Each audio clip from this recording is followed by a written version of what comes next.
Hello, Makako, and good afternoon. Mahalo for joining today's AEN hearing. It's Friday, April 5th, and we're convened in room 224 and video conferencing as well, which includes the audio and video of remote participants that's being streamed live on YouTube. In the unlikely event that the hearing's cut short, we'll reconvene on Monday, April 8th at 1:15 p.m. during AEN's time slot. And we have one item on the agenda, and that's Governor's Message 645, submitting for consideration and confirmation to the Advisory Committee on Pesticides gubernatorial nominee Melvin Tokuda for a term to expire June 30th, 2027. As testifiers, we have Department of Ag in person in support, but they are not here yet. Also, we have Brian Miyamoto from Hawaii Farm Bureau in support. So without any questions to ask anyone here, let's see, Mr. Tokuda, are you online? There he is. Yes, I am, Senator Gabbard. Hey, Melvin, would you like to make a statement, a short statement or anything, or? I just appreciate the governor's nomination to this position, and I'm willing to serve if I am found worthy of serving. And yeah, that's all I have to say. We had a good discussion yesterday, sir. Yeah. Members, any questions for Mr. Tokuda? Makes sense. Yeah. Melvin, you worked for the Department of Ag as a pesticide specialist from January 1992 to February 2008. And what is your thoughts on the biggest pest problem facing the state today? I think what's been in the headlines and what has personally impacted myself is the coconut rhinoceros beetle. It is prevalent in the neighborhood I live in, which is Pro City Palisades. I've seen the damage it can cause throughout the island, and you know how rapidly the damage can occur. But just thinking of about your question, yeah, that would be my answer, sir. All right. So we'll just go right into decision making, and based on your experience and based on your willingness to step forth and serve on the advisory committee, the chair's recommendation will be to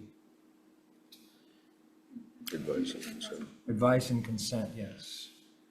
Any discussion? Chair votes aye. Thank you, Chair. On the matter of GM 645, Chair votes aye, Vice Chair votes aye. Senator DeCoit is excused. Senator Rhodes? Aye. Senator Awaz, excused. Chair, you have 3 in favor. Motion is adopted. Thank you very much. And that concludes our 1 o'clock. Congratulations, Melvin. Aloha.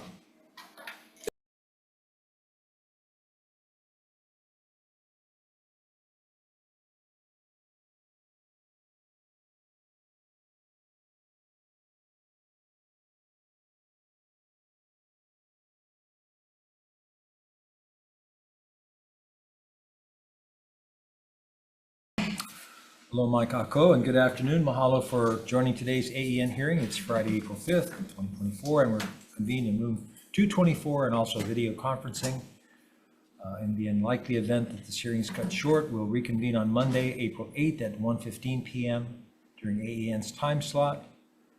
And we have one item on the agenda, and it's Governor's Message 588. Submitting for consideration and confirmation to the Molokai Irrigation System Water Users Advisory Board, gubernatorial nominee Jill Coombs for a term to expire June 30th, 2027. And testifying first is, well, Hawaii Department of Agriculture.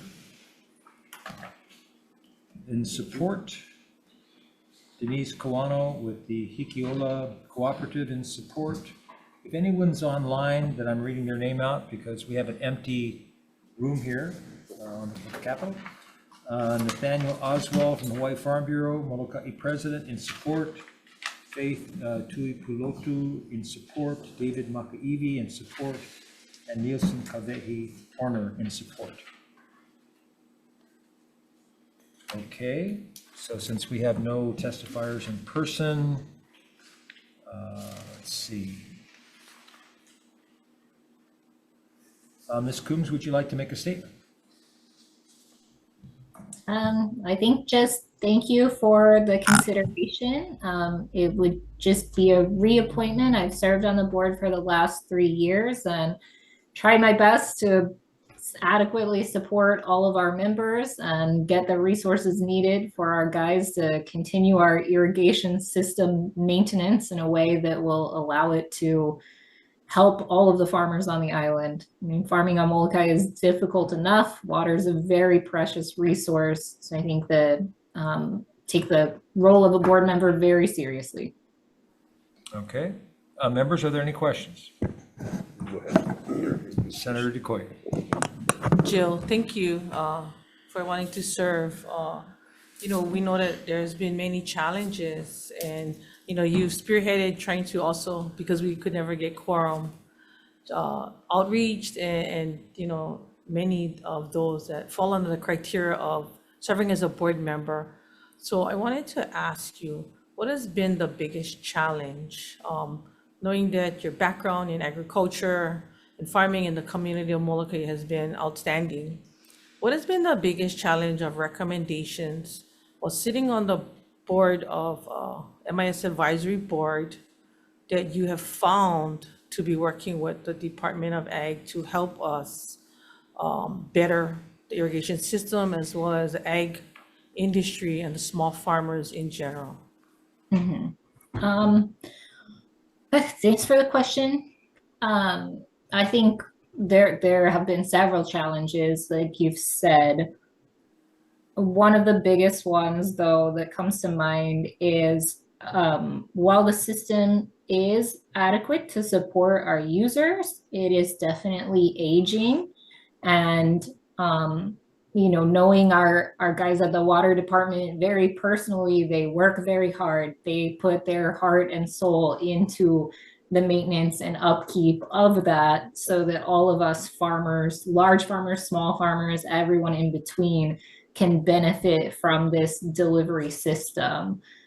But being able to have adequate resources to do that while still keeping the rates reasonable. Molokai is up against a lot of things that the other islands don't face, like our inter-island shipping, our deer issues.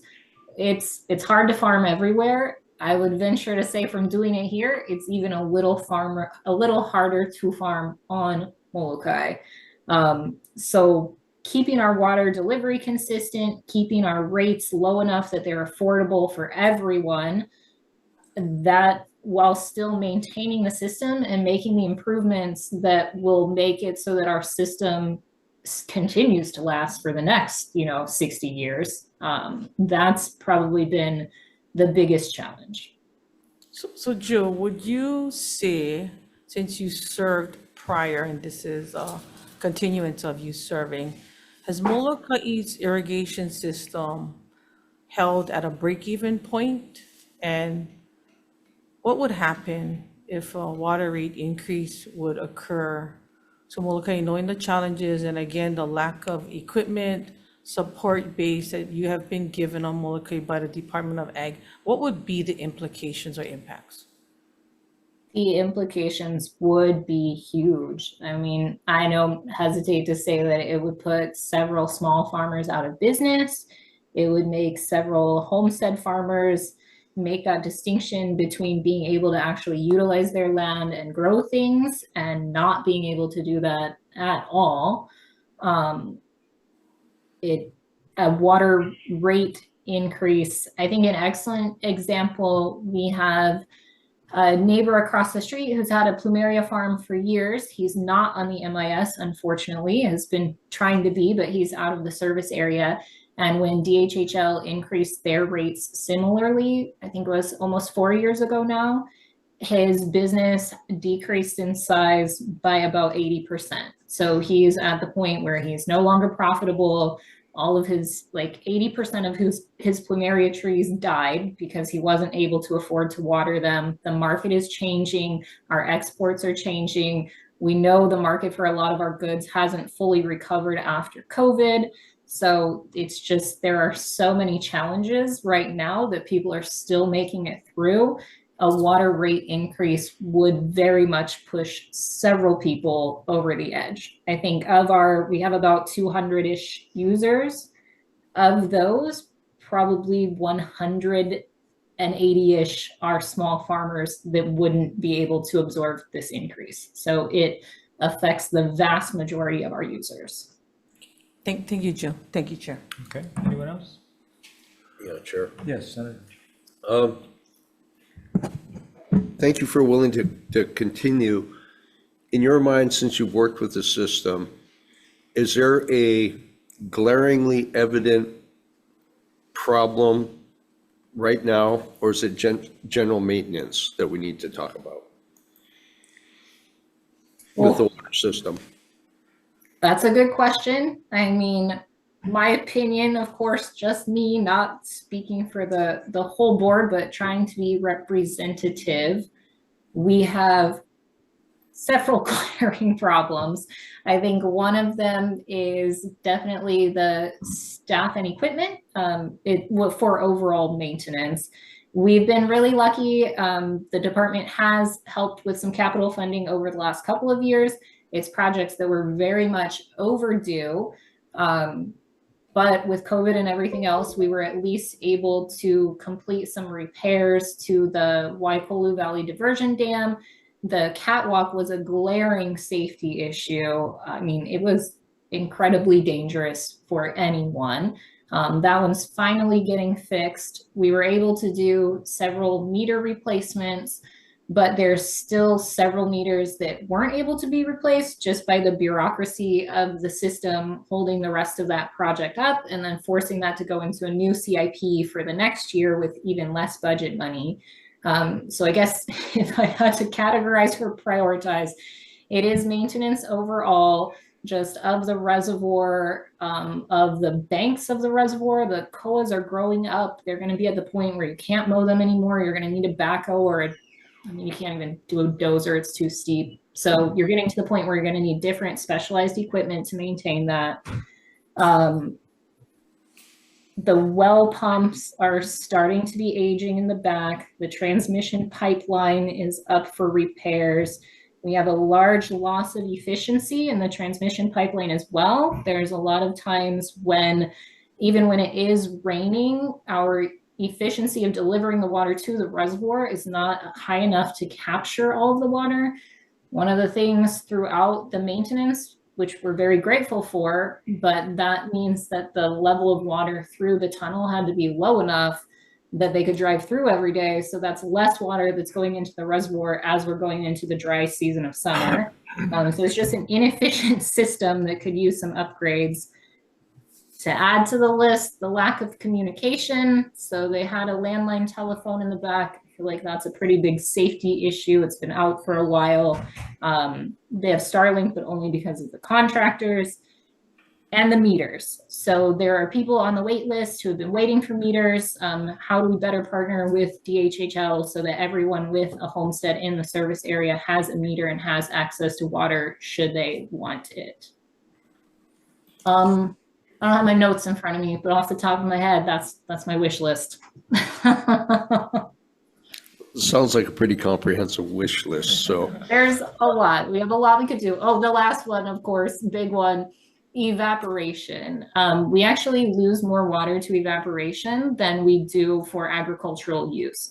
So throughout the past, decade plus, they've looked into a lot of different ways to deal with that. None of them have been like ecologically or economically feasible. So trying to continue to pursue that avenue, how do we minimize evaporation of the reservoir so that we do preserve the water that we do have and are able to use it through those drought periods without having to pump or anything and lower our costs. And lastly, NECO. If we can renegotiate the contract with NECO, the way our electric bill goes for the pumps in the back, it's a huge, I forget the term, but there's a huge fee just for like peak load. So they charge us that fee based on the highest usage we might have, even if we don't have that usage. So like from working with other companies that work with Nico, a lot of them are a large user like that, you can negotiate your rates. So I really think that's something we need the board and the state's support on. Now I'll stop. Thank you, and thank you, Chair. Yeah, just in the 5 minutes, you just gave me all the reasons why we should continue to support you for being on this, because you have a very good understanding of the system. Thank you, Chair. Okay. All right, so we'll move into decision-making, and thank you very much, Ms. Coombs, for your willingness to continue your serving on the MIS. And so the chair's recommendation will be to advise and consent. Any concerns, discussion? Chair votes aye. Thank you. On the matter of GM 588, Chair votes aye, Vice Chair votes aye. Senator DeCoit? Aye. Senator Rhodes? Aye. Senator Awa is excused. Chair, you have 4 in favor. Motion is adopted. Great. Thank you very much, members, and congratulations on, thank you again for your service. Aloha. Thank you all. Okay, Wow. so we'll now adjourn. Aloha. Have a nice weekend, everyone.